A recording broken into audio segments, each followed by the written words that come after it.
बघा तुम्हाला आजपर्यंत आम्ही कधीच दाखवलं नाही बरं काही जरा दिसतंय का नाही मला पण काय ही होईना बघा ही ह्यानी माझ्या लग्नाच्या आधी बघा ही महादेवाचा असं फोटो का हातावर गोंदलं या आता जरा ही झालंय ती काय लग्नाच्या अगोदर आणि लग्नाला 15 वर्ष झाली त्याच्या आधी 5 वर्ष गोंधलेला आहे. नमस्कार सगळ्यांना शुभ संध्याकाळ.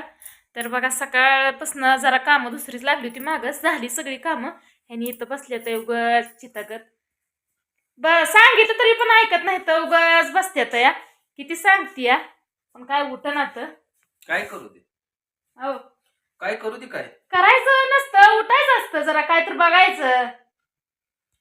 अगं सकाळपासून बघतोय काम करतोय ना अजून उठायचं असतं काम करायला नेमकं काय करायचंय काय सांग मला. अव टेन्शन मध्ये बसवत जरा बिनधास्तपणे व्हायचं असते आता असं कशाचं म्हणते या टेन्शन घ्यायचंय कशाचं ती सांग पहिलं मला तू. टेन्शन कशाचं घ्यायचं आहे तू का मला टेन्शन देते टेन्शन टेन्शन म्हणून. मी कुठं तुम्हाला टेन्शन दिलंय आणि सांगायचं एक मुद्दा राहिलाच की तुम्हाला बहिणीनं काय झालंय तुमच्या दाजीने चालू केलंय आता ती ही काय म्हणते त्याला योगा योगा या टंकी कमी करायसाठी आज 8-10 दिवस झालं चालू आहे. आज सांगेन उद्या सांगेन पण ती सांगण्याचा काय मुहूर्तच आहे ना.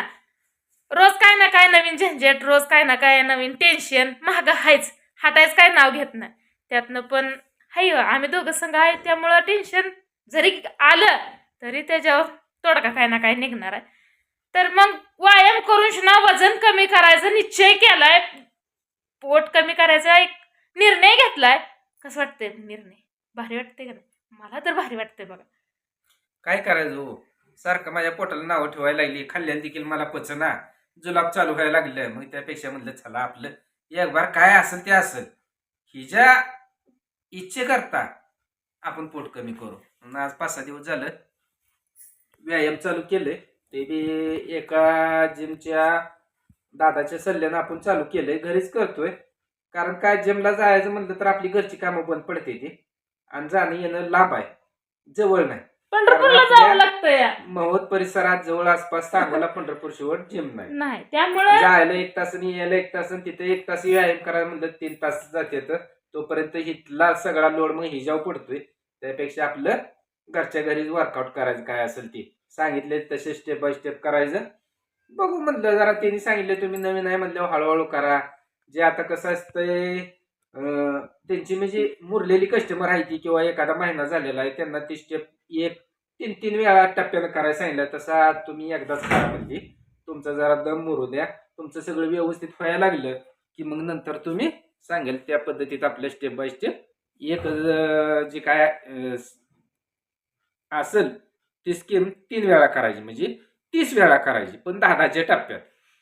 जाऊ द्या आता ही कधी कमी होतंय पण एवढं झालं ही व्यायाम चालू केल्यापासून पहिल्यासारखी जरा भूक लागत नाही आणि जेवण एकदम नॉर्मल चाललंय पहिल्यासारखं नाही. पहिले कसं होतं अंडी मटण केलं म्हणजे 2-3 भाकरी किंवा टापरून ओढत होतं ढिल्लं पडायचं ढिलं पडायचं नाही टापरून जेवण करायचं आणि कुठं जर गेलं तर बाहेरचं काय तर खायचं ते असायचं पण आता बाहेरचं तर कुठं काय खात नाही फक्त पिलं तर पाणी तेवढं पितोय कोल्ड्रिंक बी बंद केलंय आणि ओनली ओन घरचं जेवण काय असेल ते साधं सुद्धा आहे बघा. पहिल्यासारखं आता म्हणजे मटण फिटण तसलं जरा बंदच केलंय माहित आहे मला माहित आहे. मग काय झालं सगळं बंद केलंय तेलकट खायचं बंद केलंय मटण मांस अंडी सगळं काय असेल ते बंद केलंय. त्याच्यावर आता मी सोडूनच देणार आहे. नाही काय झालं माहितीये काय त्याच्यावर असं दगड ठेवलाय काळजावर असा दगड ठेवलाय आणि काळजावर दगड ठेवून शिना काळजाला सांगितलंय जोपर्यंत माझं पोट कमी होत नाही तोपर्यंत तू माझ्या ध्यानात येऊ नको असं सांगितलंय त्यांनी. पण मला वाटत नाही की लय दिवस काळजावरचा धोंडा काळजावरच राहील ही घसरून खाली येणार आणि तुमच्या दाजीचं पण मोडणार. पण मोडलं नाही पण मोडाचा विषय नाही खाणार किंवा मी काय पथ्य पाळलंय का काय आहे हा पण त्यातला इफेक्ट जरा 10 दिवस करून बघितला की बाबा ती खाल्ल्यावर काय न खाल्ल्यावर काय होतंय ती. आणि आता 10 दिवसानं जर योग आला आणला पण काय चिकन अंडी घरातच असते ती खाल्ली तर त्यानं काय होतंय अंडी घरात असते बरं का अंडी घरात असते ती आपल्या कोंबड्या येते त्यामुळे अंडी घरात येते नाही तर तुम्ही म्हणसाल चिकन घरात असतंय का तसं काय नाही. ह्यांना कोणचा वार फक्त 1 वार तेवढं पाळत येतं शनिवार आणि सोमवार बाकी काही पाळत नाहीत. ह्यांना किती जर आपण जीव तोडून सांगितलं तरी ती काय पाळत नाहीत. ती म्हणते तू हाय पाळत नाही. असं आहे बघा बहिणीनं. असंच हेच खरं जीवन असतं. ह्याला तर खरं जीवन म्हणते. जेवण कसंही असू द्या, पण आमची जेवण जगण्याची हे म्हणजे टेक्निकल आहे ती वेगळी आहे. कशी वेगळी आहे? आम्ही दोघं पण महादेवाचं भक्त आहे. काय अरे हिनं महादेवाच्या 16 सोमवारचं व्रत केलं आणि मला पहिल्यापासून महादेवाचा नाद आहे. हो का, तुम्हाला आजपर्यंत आम्ही कधीच दाखवलं नाही बरं. काही जरा दिसतंय का नाही मला पण काय ही होईना. हो का, हे माझ्या लग्नाच्या आधी बघा ही महादेवाचा असं फोटो का हातावर गोंदलं या. आता जरा ही झालंय ती काय लग्नाच्या अगोदर. आणि आता लग्नाला 15 वर्ष झाली, त्याच्या आधी 5 वर्ष गोंधलेला आहे. त्यावेळेस माझं वय किती असून असायचं असेल 22-23 वर्ष या आत बाहेरलं. तर मित्रांनो, माझा विश्वास खरंच त्या देवावर भरपूर होता आणि मनोभावी मी सेवा बी करत होतो. आणि मला त्या देवानं फळ म्हणून महादेवाचीच भक्ती माझ्या पदरात टाकली. हिनं बी 16 सोमवारचं व्रत केलं होतं. 11व्या सोमवारी लग्न झालं लग्न आमचं. झालं. हिनं 11वा सोमवार आमच्या घरी ती पूजा वगैरे मांडली होती. असू द्या, हे बघा कुठल्या तर देवाचं नाव घेतलं तरी देवाला समाधान आहे आणि आपल्याला पण आहे.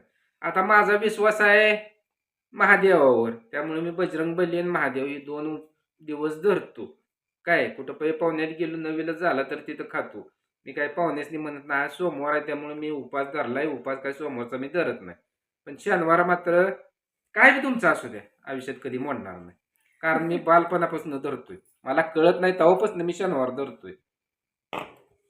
आणि हिच्या इच्छेने हिला उपास धरू वाटतेलं ती धर म्हणलं होतं हिनं. मग रविवार तर पहिलाच चालू होता. आता मंगळवार पण चालू केला, गुरुवार पण आहे. सगळं उपासच झालं की हो. मग असं एकान धरलं काय दोघांनी धरलं काय, सगळे दिवस आमच्या उपासातच चाललं. मग आणायचं काय खायचं काय, दिवस उरले किती. खायचं काय जाऊ द्या, मागलं सराव मनुष्याला तर करते. चांगलं दिवस यावं अगोदर आपल्यात तुम्हाला माहित आहे देव म्हणून काय नव्हतं. मूर्ती फिरती काय नव्हते. आपण फक्त होतं ती 1-2 फोटोला पूजायचो आणि सुपारी गणपती म्हणून आपण तेवढीच ठेवलेली. काय असेल ती मनोभावी आपण सेवा करायचो. आता झालं आपल्यात भरपूर देवा येतं. मग देवाचं पालन बी करायला पाहिजे. नियमाचं उल्लंघन करून चालत नाही. जी रीती मार्ग आहे तर ती करायला पाहिजे, जपाय पाहिजे. आणि जपल्या शेवट काय आहे हो आयुष्यात येऊन काय काम. तर दाजी उपासना पण करते. तर जसं म्हणजे मी करते तसंच त्यांनी पण करते. जसं आम्हाला घडल तसं आम्ही करतो. आणि गडाचा विषय नाही. माझी एक सवय आहे, तुम्हाला कधी बी सांगतो, खोटं बोलत नाही. आंघोळ माझी 10ला उद्या, 11ला उद्या किंवा पहाटे 5ला उद्या. पण देवाच्या पाया पडल्या शेवटी एक टिपका पाण्याचा मी पित नाही. चहा तर मी घेतच नाही. पण देवाची पूजा झाली शेवट माझ्या, मी एक टिपका पाणी पित नाही. काय ती स्वामींची माळ ही आहे का नाही, ती जपून आपली सगळं झाल्यानंतर मग काय असेल ते पुढं मग सरळ आपण जेवाय का बसणार टोपल्यावर. तिथं ताट वाढून दिली, भाकरी पिकरी काय का असं. पण एक माणसानं पत्ते आयुष्यात येऊन काय तर पाळावं बघा, कुठं तर सुखाचा मार्ग निघतो. अहो खायचं आहे तर रोजच आहे. आणि माणूस आजकाल माझ्या तर म्हणण्यानुसार मी स्पष्टच बोलतो की जगण्याकरता खात नाही, खाण्याकरता जगतोय. जे माणूस आहे ती जगण्याकरता खातोय. त्याने एक चपाती असू द्या, एक भाकर असू द्या, 1 तासभर चाव जर खाल्ली ना तेवढ्यात त्याचं पोट भरतंय, शरीर आहेच राहतंय. आणि सरास माणसं जी आहे ती खाणं जगण्याकरता खात नाही, खाण्याकरता खाते ती. खाण्याकरता ती जगते. त्यामुळं किती बी